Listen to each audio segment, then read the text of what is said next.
नमस्कार, the news house के खास कार्यक्रम मिड डे में आपका स्वागत है। आज हम कोरोना काल के सबसे महत्वपूर्ण जिम्मेवारी पर बात करेंगे। कोरोना के साथ फिजिकल डिस्टेंसिंग का प्रचार सोशल डिस्टेंसिंग नाम से हुआ और गलत हुआ। आज उसके परिणाम कम दिख रहे हैं, आगे आने वाले समय में परिणाम घातक होंगे। भारत में तो इसके लिए अभी कोई उपाय खोजना होगा। बढ़ती जनसंख्या घनत्व और भारत की समारोहिक प्रवृत्ति तो एकाएक बदलने से रही। हर दिन समारोह और उसमें प्रत्यक्ष जुड़ने का शगल इस कोरोना काल में भी सारे बंधन तोड़ता हर कभी दिखता है। कोई भी सरकार हो अनिश्चित काल तक तो प्रतिबंध नहीं लगा सकेगी। हम सबको अपने लिए कुछ करना होगा। कोरोना को लेकर लोगों के बर्ताव से आज हम बिल्कुल घबरा गए हैं कि हमारे समाज में अचानक नहीं हो गया है। वैसे सब कुछ अचानक नहीं हुआ है, ये तो हमारी समाज की जड़ों में मौजूद है। सब मिलकर कोशिश करें तो ये दृश्य बदल सकता है। अभी तो ये कहना बेहद ही बेहतर होगा कि सारी चीज़ें पूर्णतः अनपेक्षित थीं, अचानक से हमारे सामने आ गई हैं। दरअसल ये चीज़ें हमारे समाज की जड़ों में बहुत गहराई तक बैठ चुकी हैं। हमारे लिए स्वयं का जीवन इतना प्रिय है कि हम चाहते हैं कि इसमें सबको जोड़ ही नहीं सकते। ऐसा करने वाले अपवाद स्वरूप हैं और इन्हीं अपवादों से धरती चल रही है। उन्हीं में से एक डॉक्टर व अन्य चिकित्साकर्मी भी हैं जिन्होंने कोरोना काल में अपनी परवाह किए बिना मुंह से सांस देकर लोगों को जीवन दान भी दिया है। ऐसे लोग बिरले हैं और उनका प्रतिशत अत्यंत अल्प। भारत ही नहीं, विश्व में सिर्फ कोरोना को लेकर ही लोग ऐसा व्यवहार कर रहे हैं, ऐसा नहीं है।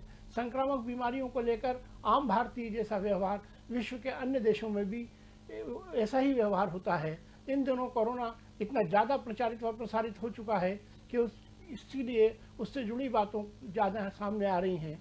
कोरोना मरीजों को लेकर जो मन में जो डर है वो समय के साथ जाएगा। आने वाले समय में जब लोग रूटीन में देखने लगेंगे कि इससे बहुत ज़्यादा प्रभाव नहीं पड़ रहा है, तो संक्रमण खत्म होने के बाद वो व्यक्ति एकदम ठीक है, उसके परिवार के सदस्यों पर भी इसका कोई प्रभाव नहीं पड़ा है, तभी लोग सामान्य हो। जैसे अब हम सभी जानने लगे हैं कि एड्स छूने के आदि से नहीं फैलता, इसके बाद भी ये पता चलने पर कि फलां को एड्स है, हम उससे दूरी बना लेते हैं।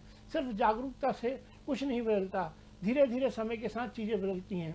सामान्य व्यवहार ये है कि एक बार मन में डर बैठ गया तो वो सहजता से नहीं निकलता है, उसमें समय लगता है। अब जरूरी होता जा रहा है कि इस डर को भी दूर करने के लिए सब अपनी तरफ से लोगों में चेतना जागृत करने का भरपूर प्रयास करें।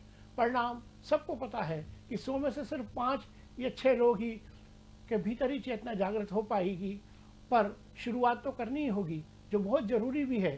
कोरोना के डर को दूर करने के लिए लोगों की लगातार काउंसलिंग होते रहना भी बहुत ज़रूरी है। यह कहीं ना कहीं थोड़े लोगों पर सही लेकिन प्रभाव जरूर डालेगी। सही अर्थों में मानव इतना ज़्यादा स्वार्थी हो चुका है कि वह किसी भी तरह के पाठ या सीख से उसके भीतर परिवर्तन नहीं आने वाला। वह यह सब तभी करता है जब उस पर विपदा आती है। असल में मानव बहुत पाश्विक प्रवृत्ति की ओर बढ़ गया है, अमानवीय होता जा रहा है। ये बहुत चिंता वाली बात है। आदमी के सामने आदमी तड़प रहे होते हैं और आदमी वीडियो बनाने में रहते हैं। इन स्थितियों से पार पाने के लिए हमें असंवेदनशीलता के ऊपर काम करने की ज़रूरत है, जो एक लंबी प्रक्रिया है।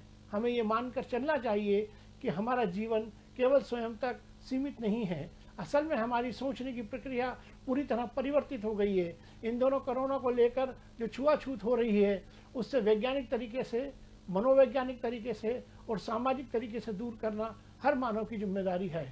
मिड डे में आज इतना ही। कल फिर किसी और विषय के साथ मिलेंगे। तब तक बने रहिए द न्यूज़ हाउस पर समाचार के साथ। नमस्कार।